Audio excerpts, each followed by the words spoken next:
একদিকে ফুটপাত পথচারীদের ফিরিয়ে দেওয়া আর অন্যদিকে ব্যবসায়ীদের পুনর্বাসনের ব্যবস্থা, দুইয়ের ভারসাম্য রক্ষা করতে এগিয়ে এসেছে বাংলার সরকার। মুখ্যমন্ত্রী মমতা বন্দ্যোপাধ্যায়ের নির্দেশ মতো সেই পথেই হাঁটছে রাজ্যের পুরসভাগুলি। কারো রুটি-রুচিতে আঘাত না করে সাধারণ মানুষের চলার পথ পরিষ্কার করার কাজ চলছে সমান তালে, যার উদাহরণ দেখা গেল চন্দ্রকোনার ক্ষীরপাই পুরসভায়, যেখানে পুরসভার হালদারদিঘি মোড়ে ৪ নম্বর ঘাটাল চন্দ্রকোনা গুরুত্বপূর্ণ রাজ্য সড়কের ধারে সরকারি জায়গা দখল করে ব্যবসা করছিল হকার এবং ব্যবসায়ীরা। তাদের এক সপ্তাহ আগে উঠে যাওয়ার জন্য পুরো প্রশাসন সময় বেঁধে দেয়, তবুও তারা কথা না শোনায় দখলমুক্ত করার কাজে নামতে বাধ্য হয় ক্ষীরপাই পুরসভা, যার জন্য তুলে দেওয়া হয়েছে ছোট মাঝারি অসংখ্য দোকান।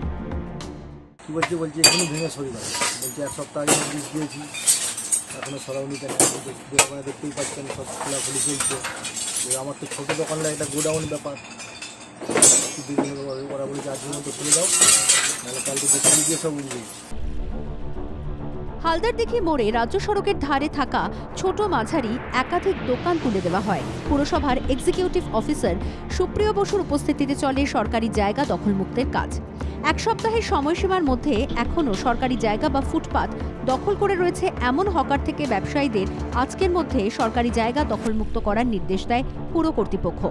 পাশাপাশি উচ্ছেদ হওয়া ব্যবসায়ীদের জন্য বিকল্প চিন্তাভাবনার কথা জানিয়েছেন পুরসভার চেয়ারম্যান।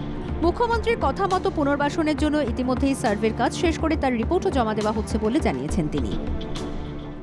পৌরপ্রধানদের ডেকে তিনি পরামর্শ দিয়েছেন এবং বলেছেন যে আমাদেরকে একটা সার্ভে করতে, যে যাদের কোনো বিকল্প কোনো পদ নেই এবং তারা ওই ব্যবসার উপরে নির্ভরশীল, সেই সার্ভে করে এবং পৌরসভার নিজস্ব যদি কোনো ল্যান্ড থাকে তার ল্যান্ড স্কেচ করে মাপ করে এবং সেই জায়গার সমস্ত তথ্য দিয়ে আমাদেরকে মুখ্যমন্ত্রীর দপ্তরে পাঠাতে বলেছে।